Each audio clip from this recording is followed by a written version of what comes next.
before a summit between the two heads of state. The Russian Security Council Secretary has stressed the importance of Russia and India to determine the timing of new talks between the leaders of the two countries. Sergei Shoigu was speaking during his meeting with the Indian National Security Advisor, Ajit Doval. Shoigu said a multi-level trust-based political dialogue is effectively functioning between the two sides. He also reaffirmed the Russian commitment to close cooperation with India to forge a more equitable world order and uphold the primacy of international law. Doval welcomed Putin's planned visit to India, saying the visit paves new paths for future cooperation. Athletes, coaches and referees from several European countries have joined a hot pot bus tour of Chengdu, the host of this year's World Games. The idea blended city sightseeing with the steaming tomato-based hot pot tailored for international tastes. In Astane News, I'm CGTN.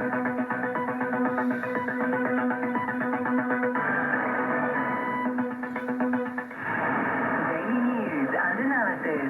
We keep you informed and inspired. This is World Today.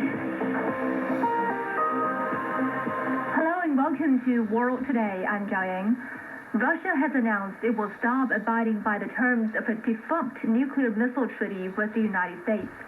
The 1987 pact, also known as the INF Treaty, banned ground-launched ballistic and cruise missiles with ranges between 500 and 5,500 kilometers. It was once held as a milestone in Cold War arms control.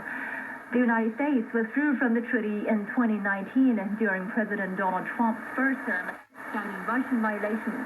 Moscow denied those allegations and said it would keep its own moratorium, a position it has now reversed. In a statement, the Russian Foreign Ministry said Moscow no longer considers itself bound by those limits, noting that the U.S. is moving to deploy intermediate-range missiles in Europe and Asia. The announcement came just days after Trump ordered the repositioning of two nuclear submarines in response to what he called threatening comments from former Russian President Dmitry Medvedev, now Deputy Chair of Russia's Security Council. So is this the beginning of a new nuclear arms race? What happens when nuclear posturing, once considered a taboo topic, plays out over social media between world leaders? And 80 years after Hiroshima and Nagasaki, have we forgotten the reality of nuclear war and the moral restraint that once held it at bay?